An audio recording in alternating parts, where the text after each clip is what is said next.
Yeah? Yeah.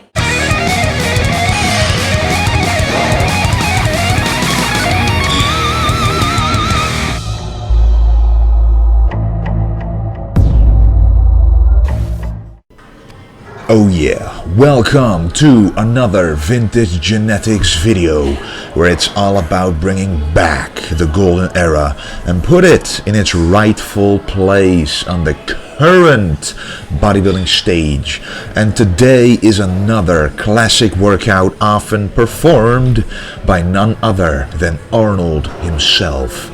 This is a chest and back training routine, and earlier this week I did back and chest, so now we turn it around and start with chest and then superset it with a back exercise. I like to put in some variation, but always sticking to basic movements. So we start out with a good chest exercise, namely the hammer strength chest press, and we superset this with one of my favorite back exercises, the T-bar row. And I just showed you a moderately light weight, but I like to show you a little heavier, but using the same form as I did with the lightweight, just so you can see that you shouldn't sacrifice form over the amount of weight you're using. You can still go heavy and keep good form if you practice it over time. You get so much more out of an exercise if you utilize it to the fullest. And as you can see, I put smaller plates on the T-bar row, which allows for a greater stretch, and the stretch is the key to a wide back, and the T-bar row allows you to stretch your lats out in a unique way. And also you really got to watch out with the weight, because with this one it's really difficult to keep your form on point while doing heavy weights. And we move on to another favorite exercise of mine. I came up with this one myself, but obviously it's not new, but I wanted to get an even deeper stretch in my upper pecs than I would get on the incline bench press. So putting the bench slightly incline on a military press, you can really feel the deepest stretch ever, which is very important if you want those upper pecs to grow. And we superset this with an exercise similar to the T-bar row and the bent over row, so it's a combination. And as you can see, I like to use my lower back in the movement, and in the beginning of the video you saw that my lower back is pretty developed, and that's because I have always put extra effort in my lower back by including it in pretty much every. The third superset is all about getting the best pump ever.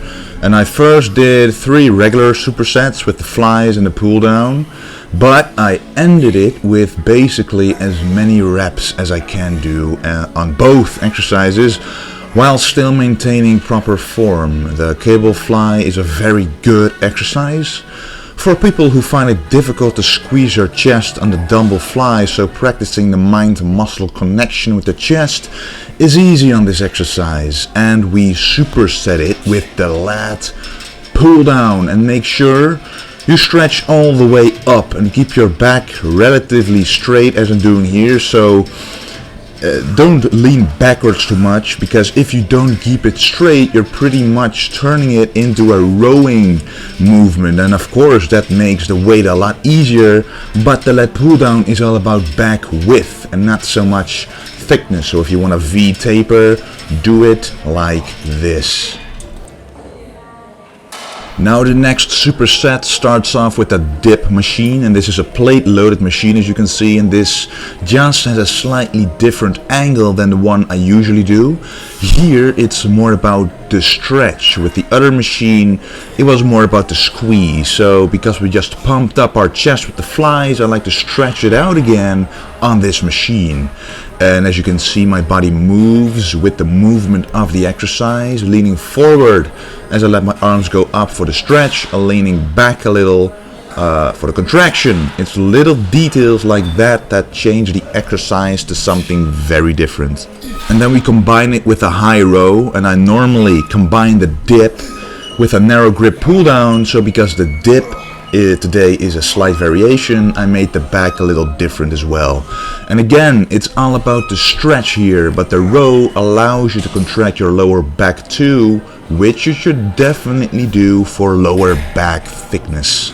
And of course, the dumbbell pullover. the absolute perfect finisher for a chest back workout. It targets specifically these two muscle groups and just creates those details that you see in classic golden era physiques. First of all, you target the serratus here more than any other exercise, and secondly, you automatically perform a vacuum, which is visible right here, and it is just overall a great finisher for chest and the back. So yeah, here I am doing some different posing just to get those muscles primed for perfect posing during my competition. You really gotta show that it's easy, even though it's pretty hard. But to me, posing in general is important, and if you want to get in tune more with your own body, it's so much easier to do certain exercises if you know how to individually contract each muscle. And on top of that, it burns some extra calories, which is exactly what you want during the cutting phase.